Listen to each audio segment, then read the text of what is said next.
Halo semuanya, perkenalkan aku Putri Amalia dan partnerku. Fadli. Nah, jadi di sini kita berdua akan memberikan informasi nih kepada teman-teman terkait dengan menghadapi tantangan fraud, taktik pemecahan cash challenge perusahaan perbankan A melalui audit investigatif berfokus pada solusi KUSU. Jadi, informasi yang kami berikan untuk memberikan pemahaman kepada teman-teman terkait dengan fraud dan solusi yang tepat dengan adanya KUSU. Selamat menyaksikan semuanya. Latar belakang dari kasus ini adalah terjadinya sebuah transaksi pengadaan suatu set hard drive pada kantor cabang Bank A yang dilakukan di luar ketentuan yang berlaku pada perusahaan, yaitu alamat pembelian berbeda dari yang ditetapkan.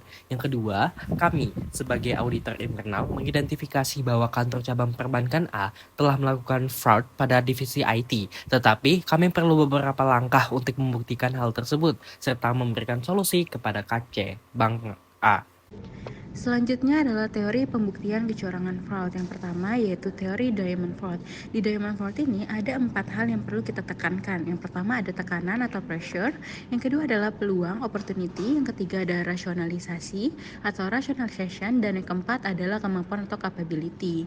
Nah, yang kedua ada HFA Fraud Tree.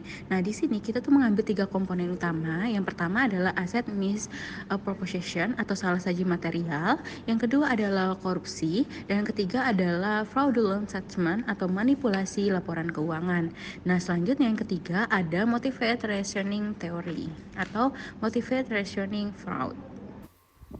Selanjutnya ada tahapan audit investigatif yang dimulai dari tahap perencanaan. Yang pertama adalah pemahaman kasus, yang kedua identifikasi risiko dan tujuan, yang ketiga penetapan tim dan sumber daya, yang keempat pengumpulan informasi. Selanjutnya ada tahapan pelaksanaan yang dimulai dari pengumpulan data dan informasi, yang kedua analisis informasi, yang ketiga wawancara dan interogasi, dan keempat evaluasi pengendalian internal. Selanjutnya ada tahap pelaporan. Yang pertama analisis dan penyusunan laporan, yang kedua rekomendasi perbaikan ke depannya, yang ketiga presentasi dan komunikasi hasil, yang keempat tindak lanjut. Selanjutnya yaitu tahapan pembuktian fraud. Di sini ada beberapa langkah. Yang pertama yaitu meninjau dokumen pembelian, voucher invoice atau nota dan dibandingkan dengan spesifikasi produk. Yang kedua, memahami flowchart pengadaan dan alur persetujuan pengadaan barang atau transaksi pembelian barang. Yang ketiga yaitu mengidentifikasi pihak-pihak yang terlibat. Yang keempat, melakukan konfirmasi dengan vendor resmi perusahaan. Yang kelima yaitu memverifikasi alamat vendor dengan keaslian. Yang keenam, memeriksa reputasi vendor dan track record vendor.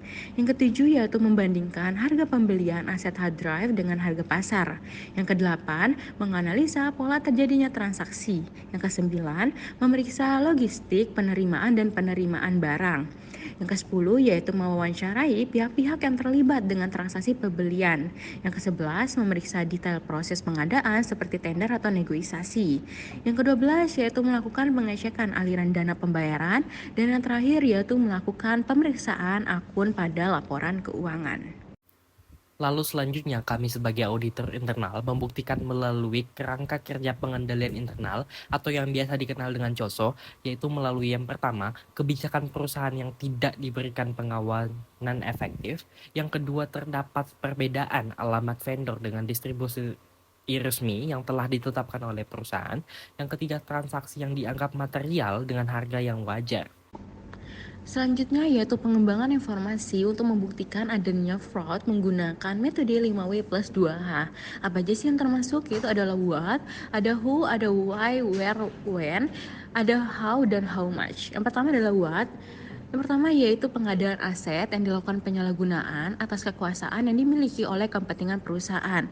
Jadi, aset yang dibeli oleh divisi IT yaitu satu set hard drive itu berguna untuk kepentingan perusahaan. Yang kedua, ada rekayasa pengadaan barang. Selanjutnya yaitu adalah who. Siapa sih yang terlibat? Yang pertama adalah divisi IT, divisi keuangan, divisi pengadaan, supervisor pengadaan, manajer divisi pengadaan, dan top level management. Dan why dibuktikan dengan adanya fraud yang diasumsikan dengan menggunakan teori Diamond Fraud, Fraud Tree, dan teori pendukung yakni Motivated Reasoning Theory. Where, yaitu di mana sih lokasi terjadinya fraud ini, terjadi di KC Perbankan A dengan vendor yang berada di luar Jakarta selaku vendor tempat pembelian satu set hard drive ini. When, yaitu kapan sih terjadinya? Fraud terjadi ketika dimulai proses divisi IT mengajukan pembelian satu set hard drive kepada divisi pengadaan, sampai ketika terjadinya pembelian aset tersebut melalui proses persetujuan manajer divisi pengadaan dan top level management. Jadi, ini adalah metode 5W. Jadi yang berisikan ada what, who, why, where, dan when. Selanjutnya metode yang 2H yaitu ada how dan how much. Bagaimana sih terjadinya fraud ini? Yang pertama yaitu adanya pembelian yang tidak sesuai dengan pedoman yang telah ditetapkan dan adanya manipulasi vendor yang berada di luar daerah yang telah ditentukan. Yang kedua adanya perubahan harga pada aset yang dibeli.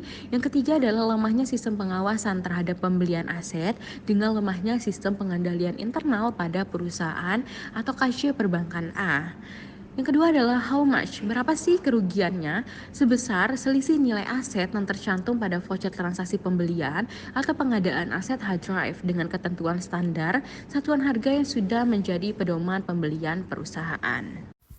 Setelah kita melakukan analisa, kita akan menyusun hipotesisnya. Maka hipotesis yang kami dapat terdapat pengadaan aset hard drive pada kantor cabang perbankan A dengan jenis fraud billing scams dan terjadinya penyalahgunaan wewenang fraud tree. Dibuktikannya dengan adanya billing scams pada fraudulent statement, billing scam yang terjadi yakni sell company dan personal purchases. Nah, setelah kita melakukan analisa terkait dengan pembuktian fraud dan akhirnya setelah menyusun hipotesis dan pengembangan hipotesis, kami sebagai tim auditor memberikan langkah penyelesaian yang tepat dilakukan oleh KC Perbankan A dengan kerangka kerja pengendalian internal khusus. Jadi sini kita memberikan 5 tahapan. Yang pertama yaitu lingkungan pengendalian atau control environment. Yang kedua adalah penilaian resiko atau risk assessment. Yang ketiga adalah kegiatan kontrol atau control activities. Dan yang keempat ada informasi dan komunikasi serta kegiatan pemantauan monitoring activity. Lalu, di sini kami dari auditor internal akan menyusun program auditnya yang bertujuan untuk mengevaluasi proses pengadaan barang guna memastikan bahwa proses tersebut dilakukan secara efisien, transparan, dan sesuai dengan peraturan yang ada. Berikut merupakan program audit yang kami buat. Sebelum ke penutup, yaitu adalah kesimpulan dan saran. Adapun kesimpulan yang dapat kami berikan kepada teman-teman semua, yang pertama adalah pembuktian adanya kecurangan fraud pada KC Perbankan A pada divisi IT, yakni dengan Diamond Fraud Theory, ACV Fraud Tree, dan Motivate Rationing Theory. Selain itu, kami juga menggunakan analisis kerangka kerja pengendalian internal khusus sebagai tahapan langkah pembuktian. Yang kedua, fraud terjadi karena adanya pengecekan oleh auditor pada divisi IT dalam indikasi perbedaan alamat pembelian aset yang seharusnya pada perusahaan disertifikasi keamanannya oleh perusahaan, melainkan melakukan transaksi pembelian dengan vendor B yang berada di luar Jakarta. Yang ketiga, dalam pengembangan informasi audit investigatif diperlukan menggunakan metode 5W plus 2H untuk mempermudah menganalisa pembuktian adanya fraud. Dan kesimpulan terakhir, sebagai tim auditor kami memberikan solusi, yakni langkah yang tepat setelah terbukti adanya fraud dengan kerangka kerja pengendalian internal khusus yang berfokus pada pengendalian internal. Serta untuk sarannya yaitu pertama penguatan internal khususnya di perusahaan perbankan. Yang kedua upaya peningkatan etika dan komunikasi antar fungsi atau divisi. Yang ketiga adalah pemisahan fungsi tiap divisi agar memudahkan dalam penetapan pengadaan barang atau jasa. Dan yang keempat tentu adanya otorisasi yang jelas. Selesai sudah informasi yang dapat kami berdua berikan kepada teman-teman semua. Semoga membantu untuk menganalisa terkait dengan kecurangan fraud dan pembuktian yang telah kami berikan kepada teman-teman. Terima kasih semuanya. Wassalamualaikum warahmatullahi wabarakatuh.